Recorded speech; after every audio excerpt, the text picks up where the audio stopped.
Kathy Tadaldi. I'm here at the Denham Springs Walker Branch Library of the Livingston Parish Library System, and we're doing curbside crafts for you this summer. This week we're doing quill art, and quill art is really fun. It's super easy to do, and I think you're going to like it. And you start, I'm using cardstock, but you can use construction paper. You can even use plain copy paper. You can buy sheets of colored paper by the sheet at any of the copy places like Office Depot or any of the copy centers. They sell it by the sheet. And we've got cardstock that I'm using today. I like cardstock because it holds its shape really well.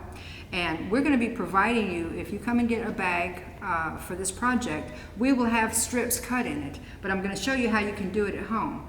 If you don't have one of the big, heavy paper cutters, these are available. Lots of people who have been doing scrapbooking and journaling have one of these little individual paper cutters, and you can do that and measure it. These are about 1/4 of an inch. I try to keep it at 1/4 of an inch and be as accurate as I can. But this is one way to do it. You just lay the paper in, and I just learned how to eyeball it at a very tiny proportion there, and you lift it up, and there's your little strip. Oh, that one didn't go all the way to the end. That's okay. And then, but it takes a little time whenever you do it that way, but you don't need too many of them to do a project. So that's one way of cutting your paper. Another way, if you don't have either one of these paper cutters, another way is to simply use a straight edge and a sharp ruler and measure your paper as you go. And that way you can lay it out, measure about 1/4 of an inch there, like I was saying.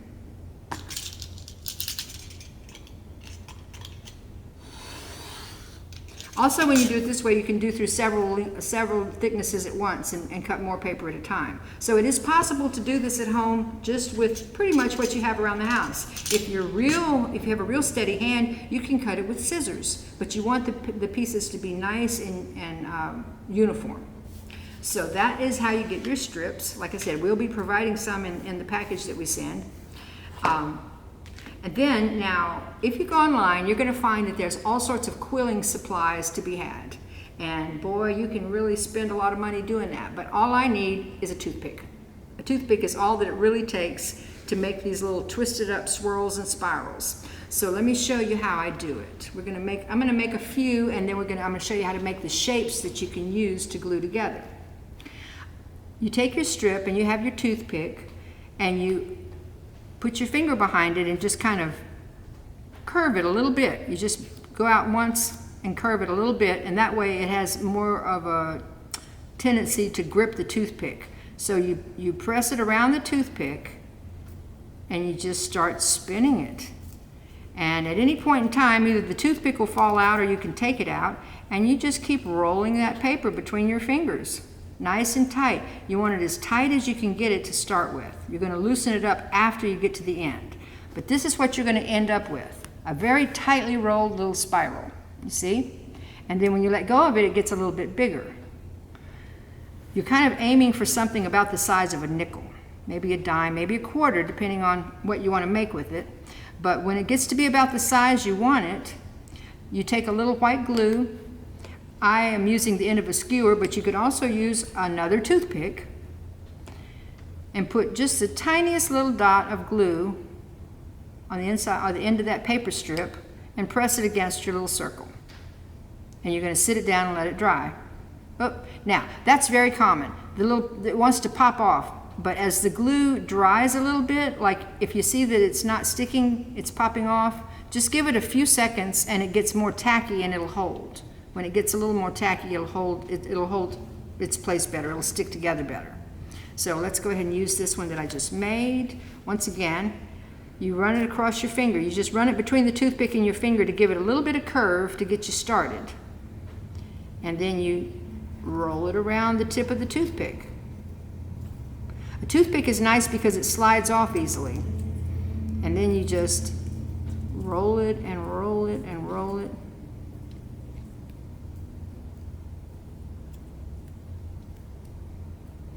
Till you get to the end, roll it to make the end lay down nicely, and then let it open up a little bit. If it's too small, you can loosen it up by just kind of finessing it a little bit with your fingers. Loosen it up and open it if you want a bigger, and you'll see when you want, why you might want a bigger one and a little one in a minute whenever I start making shapes. You can do as much as you want with the round shapes, but it's really fun when you start finding out how to make other shapes. Okay, I put just a little bit of glue on there and pressed it shut. And I'm going to sit that down to dry. Let's see if it stays put. That one looks like it's going to stay. Let's see, let's do yellow. Curve it a little bit between my finger and the toothpick. And then start wrapping it around the toothpick, rolling it around the toothpick. Now they make, one of the tools that they make, the first thing that they want to sell you is the actual quilling tool, and it looks like a tiny miniature little tuning fork. It's a little tool that has two prongs. You slide the paper in between it and it holds it while you spin. And that's very handy, but it's just not essential, okay? You can, if you really want to start doing it a lot, you might want to invest in those things, and you're welcome to, but I'm just saying you can do it with a toothpick. So, open that one up about the size of a dime or nickel, penny.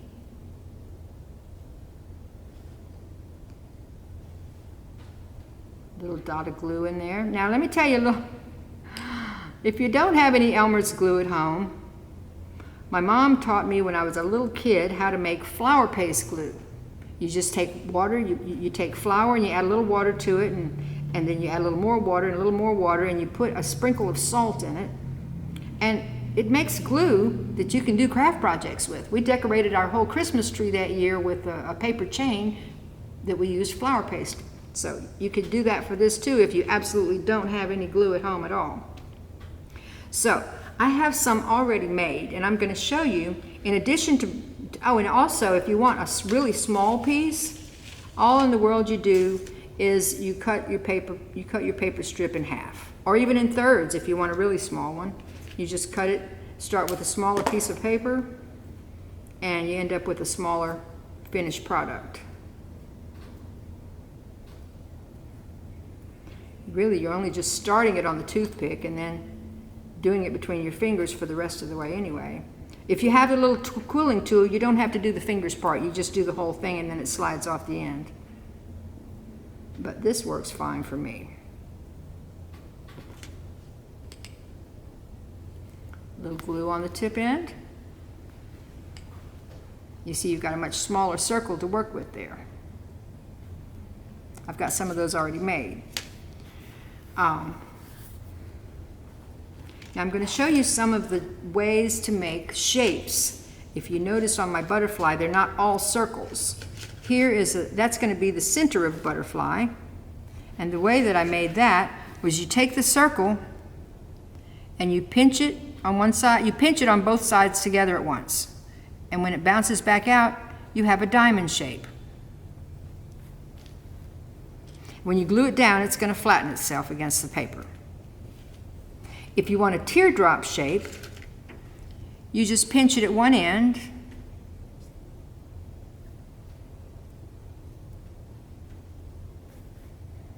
and it ends up looking a bit like a teardrop. That's a nice shape. I use several of those as fillers in my butterflies. Here's another one of the marquee diamond. If you want to make a paisley, you make the teardrop. You pinch it at one end, make the teardrop shape, and then you bend it with your finger on the pointy end, and you have a bit of a paisley shape. Those are fun. Those make real good fillers because you can put a little round one right in up next to it there. See. A triangle. A triangle, you pinch it on one side, and then instead of leaving it rounded, you flatten the other side, and you pinch it twice, and you have a triangle. You can even do a square, which is pretty much the same thing. You pinch it on two ends, and then you flatten it out and pinch it in the opposite direction on two ends, and you have a square, sort of. There you go. So those are the shapes that are easiest to make that you can use to fill in your butterfly. Basically, after you make your shapes, you roll up a whole bunch of these in the colors that you want, then you make a few different shapes, and then the rest of it is just like playing with mosaics. You're just going to fit it into the design that you've decided to use. Now in your packet, I'm just going to sketch out a little butterfly right here and get you started with it. Your packet is going to have maybe 1 or 2 sheets of cardstock, and hopefully we're going to have a butterfly printed on it. So we're going to have the butterfly like that, and then the bottom like that. And then his body is in the middle and his head. And then the other side is pretty much the same thing, mirror imaged. And that's you can put anything, you can make it any way you want. It doesn't have to be a butterfly. You can make a flower, you can make a unicorn, you can make anything you want. You just kind of pencil in the design, because then what you're going to do is you're going to start. I made a lot of purple and gold. I thought I would make a nice LSU butterfly. And there's 2 ways of applying these. The first way is you can just put glue down over the whole surface and then put your spirals right down on top of that. That's if you already know what you want to do and you can work pretty quickly before the glue dries. You see, you can put a nice big round one up there, and then a yellow one next to it. Maybe make a teardrop go over here. Maybe make a diamond shaped yellow one go right in there. Maybe a little yellow one down here, and a little purple one here next to it. Let's do another teardrop here. Oh, a paisley. I like the paisleys. Let's see which way. You want the paisley to go in, like so, maybe. And then another little one here. And you kind of just want to cover up the pencil. So there's the top part of your butterfly. The other way to glue it on is, as you decide on the colors you want to put in, you just simply apply the glue to them as you go. And that's if you're very thoughtful and you just want to take your time and put the glue on the back of it. You can do that and then sit it where you want it. There's really no benefit either way. You know, one of them, this goes a little quicker if you ask me, but some people want to take their time and you know, very carefully plan where each thing's going to go. And like I said, with a butterfly, you kind of want it to be symmetric. You want it to be the same on both sides. So you might want to make your pieces the shape that you want them first and have it all laid out and ready to glue down. Let's see, we need another big one in the middle right here. But you can see this is a little more time consuming. But it's fun. I mean, if you're doing this, you're doing it for the fun of it. No need to rush.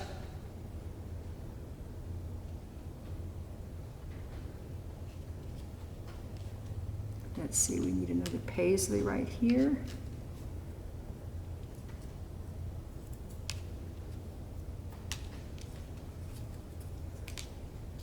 Hang on. That one goes right there. Oh, I had a purple one next to it, didn't I? Little bitty purple one. There's a good little one.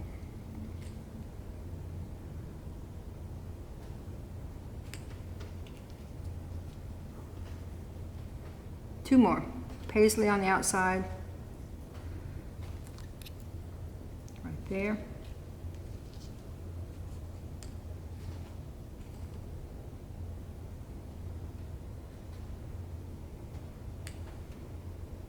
If you want to, you can put glue on the sides of them so they stick together well, but it's not really necessary. If they're sticking to the paper, they're not going anywhere.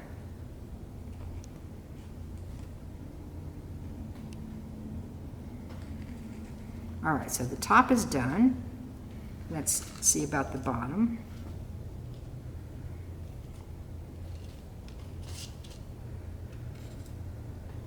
Let's see, little ones. That's probably good. I think I want the yellow up top. Oh, I think I want the yellow to be pointy.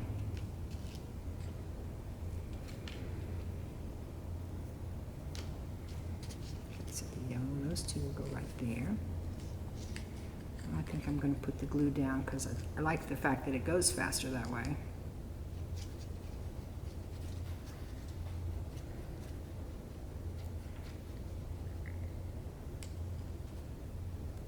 And it does dry pretty quickly. Okay, so that one can go there. Then we'll put a big purple one there.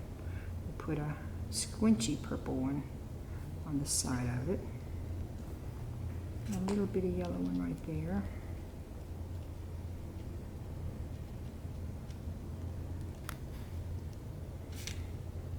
All right, let's put some over here.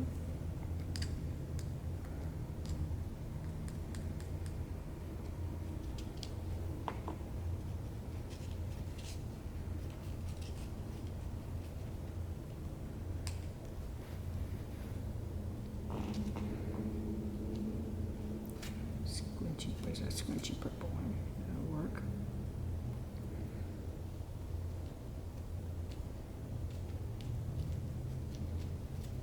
Now let's see if I can squeeze this little body in the middle there. I didn't leave a lot of room in the middle for the body. Let's see if this will work.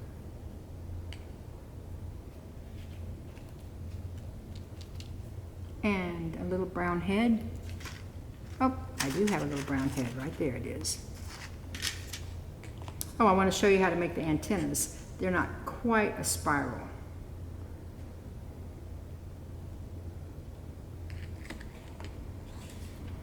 For the antennas, I will use another piece of brown. And this time I think I'm going to cut it in thirds because we really don't want them that long. We'll just cut 2 short pieces. And you take your toothpick and you kind of curl out the whole thing a little bit. And you only curl the very end of it. There you go.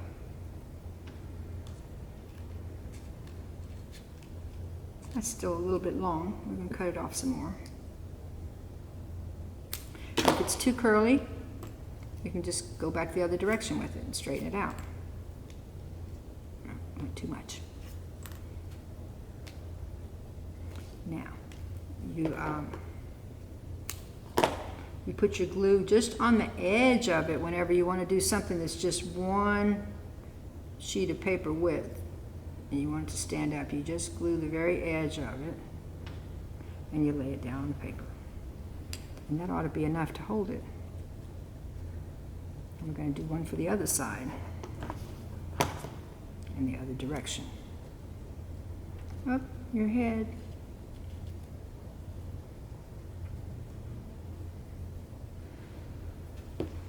Oh, I want to cut it off a little bit.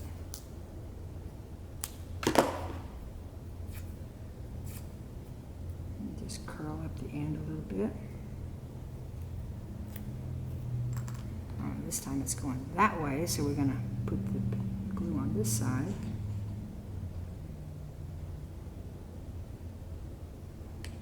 And lay it down.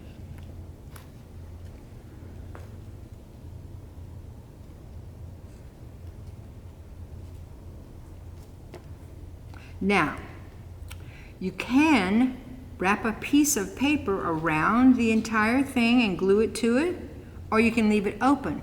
When I made the monarch butterfly that I had in mind, I was not happy with the shape of this one. If I hadn't already glued the paper to it, I could have changed it and added some more up here. I like this side better than this side, So the pros and the cons of adding the paper.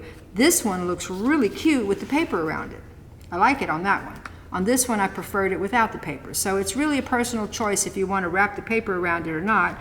You just simply take a piece of paper, the color that you want, and for this, you would glue all along, you put glue along the whole paper.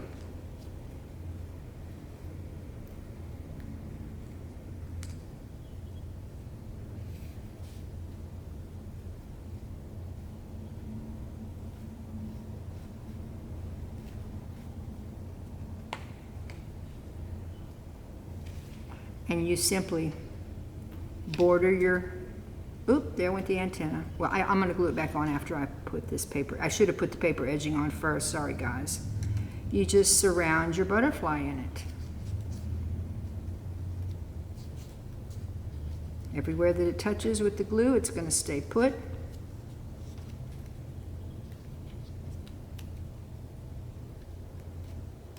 When you get to where you want to stop, you just cut it. Oop.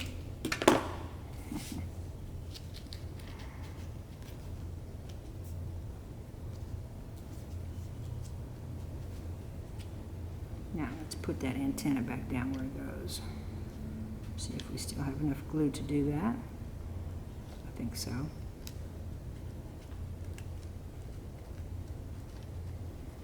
Now you can see the difference and decide for yourself if you want to edge it with paper or not. And you could then, you can either put your lettering on before you do your artwork or afterward, but you can write, if it's a birthday card or if you want to write just, how about fly high? You can make a greeting card, birthday, if it's a graduate.